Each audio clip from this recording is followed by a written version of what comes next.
அத்தியாயம் 2 சூரா அல் பகரா 16 முதல் 29 வசனங்கள் வரை இறைவன் வழிகேட்டில் இருப்பவர்களுக்கான உதாரணங்களையும் இறைவனுக்கு இணை வைக்கக்கூடாது என்று மனிதர்களை எச்சரிக்கை செய்வதாகவும் இறைவன் மனிதனுக்கு சவால் விடுப்பதாகவும் சொர்க்கச் சோலைகள் பற்றியும் நஷ்டம் அடைந்தவர்கள் பற்றியும் இறைவனுடைய படைப்பாற்றல் பற்றியும் தெளிவாக எடுத்துரைப்பதாக அமைந்துள்ளது.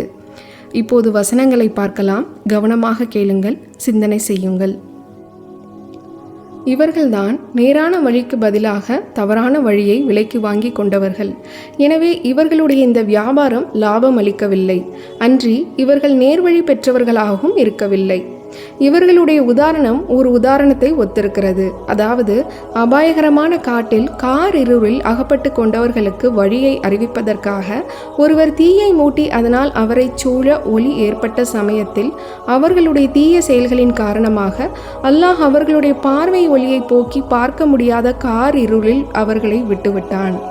அத்துடன் இவர்கள் செவிடர்களாகவும் ஊமையர்களாகவும் குருடர்களாகவும் இருக்கிறார்கள்.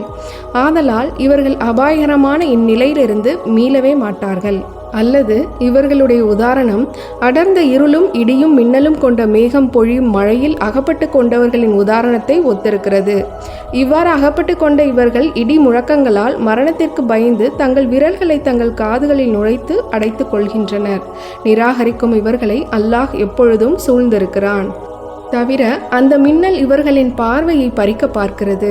அது இவர்களுக்கு வெளிச்சம் தரும்போதெல்லாம் அந்த வெளிச்சத்தில் நடக்க விரும்புகிறார்கள். ஆனால் அம்மின்னல் மறைந்து அவர்களை இருள் சூழ்ந்து கொண்டால் வழி தெரியாது திகைத்து நின்று விடுகிறார்கள்.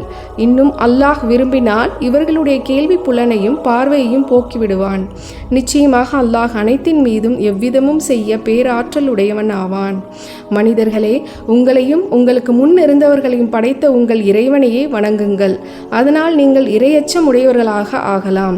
அவனே பூமியை நீங்கள் வசிக்கும் இடமாகவும் வானத்தை ஒரு முகடாகவும் அமைத்து மேகத்திலிருந்து மழையை பொழிவித்து அதை கொண்டு நீங்கள் புசிக்கக்கூடிய கனி வர்க்கங்களையும் உங்களுக்கு வெளியாக்குகிறான். ஆகவே இவற்றையெல்லாம் நீங்கள் தெளிவாக அறிந்து கொண்டே அல்லாஹ்வுக்கு இணைகளை ஆக்காதீர்கள். நாம் நம் தூதர் முகமது என்னும் நம் அடியாருக்கு இறக்கிய இவ்வேதத்தில் நீங்கள் சந்தேகப்பட்டு இது அல்லாஹ்வினால் அருளப்பட்டதல்ல என்று கூறுகின்ற நீங்கள் உண்மையாளர்களாக இருந்தால் அல்லாஹ்வை தவிர உங்களை ஆமோதிப்பவர்களையும் திறமையாளர்களையும் உதவியாளர்களையும் நீங்கள் அழைத்து சேர்த்து கொண்டு இதை போன்ற ஒரு அத்தியாயத்தை அமைத்து கொண்டு வாருங்கள். நீங்கள் அவ்விதம் கொண்டு வர இயலாது போனால் உங்களால் நிச்சயம் அவ்வாறு செய்ய முடியாது.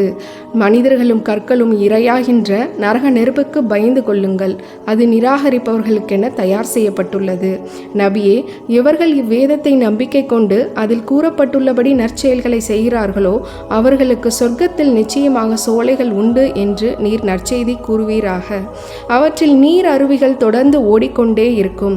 அவற்றிலிருந்து அவர்களுக்கு ஒரு கனி புசிக்க கொடுக்கப்படும் போதெல்லாம் முன்னர் நமக்கு கொடுக்கப்பட்டதும் இதுதானே என ஆச்சரியப்பட்டு கூறுவார்கள்.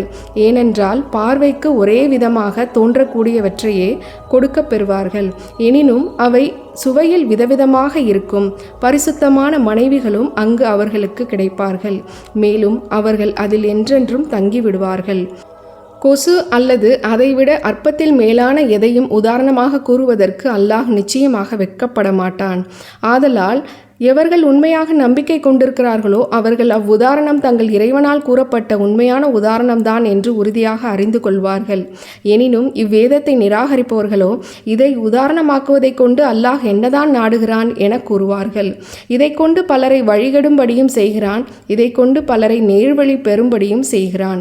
ஆனால் இவ்வேதத்தை மனமுரண்டாக நிராகரிக்கும் பாவிகளை தவிர மற்றவர்களை இதை கொண்டு வழிகெடும்படி அவன் செய்ய மாட்டான்.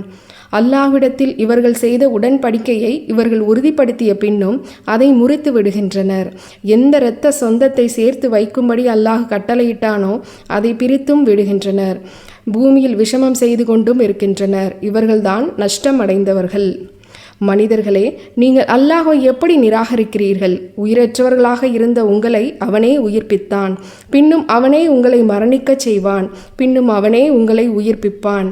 அதன் பின்னும் நீங்கள் உங்கள் செயல்களுக்குரிய கூலியை அடைவதற்காக அவனிடமே விசாரணைக்கு திரும்ப கொண்டு வரப்படுவீர்கள்.